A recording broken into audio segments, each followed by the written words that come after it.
नमस्कार दोस्तों, स्वागत है आप सभी का आपके अपने YouTube चैनल एजुकेशन एनालाइजर पर। जी हाँ दोस्तों, ये वीडियो बहुत ही ज़्यादा इम्पोर्टेंट, बहुत ज़्यादा इंफॉर्मेटिव और आप सभी के लिए बहुत ही महत्वपूर्ण रहने वाला है, जो भी प्रतियोगी परीक्षाओं की तैयारी करते हैं। जैसा कि थंबनेल में आपने देखा कि RS के अभी RS 2021 के भी साक्षात्कार यानी इंटरव्यू चल रहे हैं।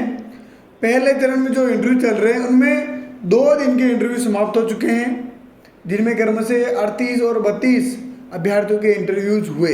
यानी एक दिन में 40, 30, 32, 40 के इंटरव्यूज, कैंडिडेट्स के इंटरव्यूज कंडक्ट हो रहे हैं।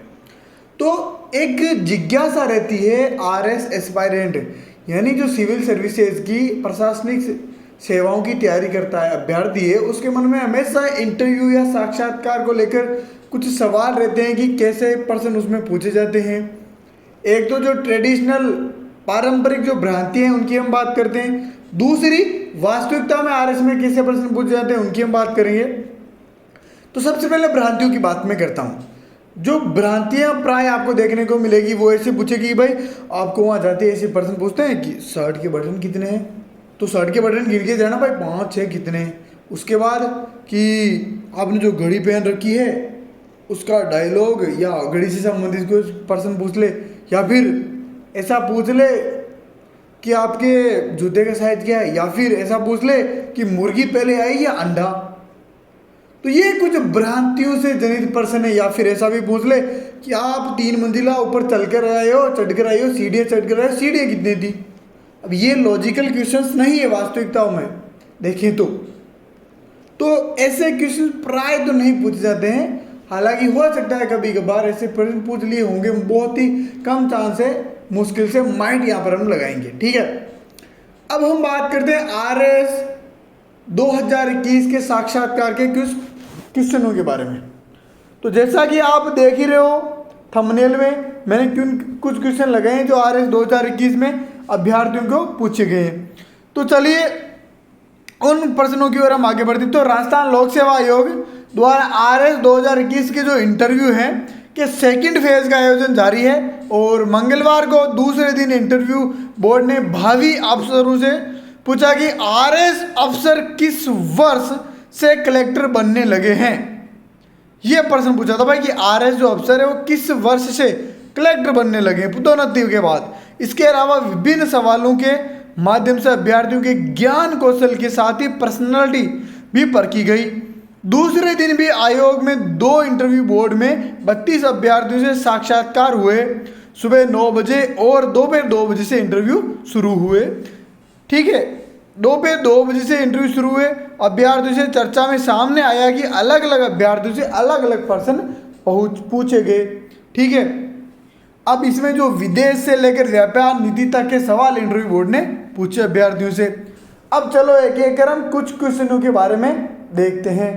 ठीक है, एक क्वेश्चन पूछा कि उस विधायक का नाम बताइए जो राजस्थान, यूपी व हरियाणा में मंत्री रह चुके हैं। ये एक क्वेश्चन पूछा गया। आप इनको देखना और कमेंट करके मुझे इसका आंसर भी बताना। विदेश व्यापार नीति 2023 पहले वाली व्यापार नीति से अलग कैसे है ये बताना था, यानी विदेश व्यापार नीति का एक क्वेश्चन हो गया। उसके बाद गीत और संगीत में क्या अंतर है वो बताना था। उसके बाद कृत्रिम मेधा से किस प्रकार से नुकसान हो सकते हैं, साइबर हमले से बचाव व सरकार नीतियाँ, ये एक क्वेश्चन था। फिर अवनी, चिरंजीवी और चिरायु क्यों चर्चा में रही, ये क्वेश्चन पूछा। फिर राजस्थान देश में कितने भाग है, ये क्वेश्चन, राजस्थान और देश में कितने भाग है, ये क्वेश्चन पूछा गया। फिर विश्व विकास रिपोर्ट 2023 की प्रमुख बातें क्या थी वो पूछी गई। उसके बाद Y20 केस द रेन, भादानग और अनंत गोचर व मैदान तक के बारे में बताइए, ये पूछा गया। उसके बाद राष्ट्रीय पार्टी और राज्य स्तरीय पार्टी बनने की जो शर्तें होती है वो शर्तें पूछी गई इंटरव्यू में अभ्यर्थियों से। उसके बाद बेगम समरू की चर्च कहाँ है ये पूछा गया। उसके बाद राजस्थान किस किस क्षेत्र में देश में प्रथम स्थान पर, यानी खनिजों में, और जो भी बाकी पैरामीटर्स है उन पैरामीटर्स में राजस्थान प्रथम स्थान पर किन किन में है, ये प्रश्न पूछा गया। उसके बाद आर्थिक विकास दर में राजस्थान से ऊपर कौन सा राज्य है, यानी आर्थिक विकास दर में राजस्थान से ऊपर जो राज्य है उसका नाम बताना था। 30 मार्च को राजस्थान दिवस क्यों मनाया जाता है ये बताना था।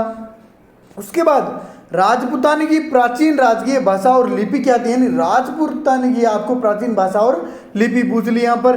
फिर बैराज व बांध में क्या अंतर है, दोनों की उपयोगिता क्या है, राठौड़ बैराज किस परियोजना में कहाँ बनाया जा रहा है, ये क्वेश्चन पूछ लिया गया।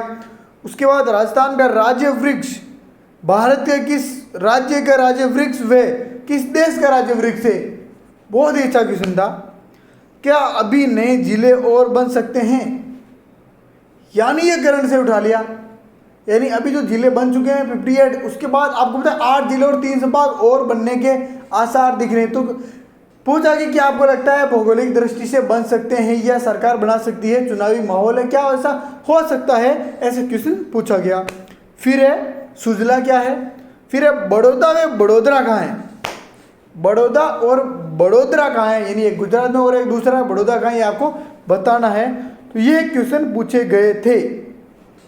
ये कुछ महत्वपूर्ण क्वेश्चन है, जो भी अभ्यर्थी सिविल सर्विसेज की तैयारी कर रहा है उनको ध्यान में होना चाहिए कि कैसे क्वेश्चन बोर्ड पूछ रहा है कैंडिडेट से।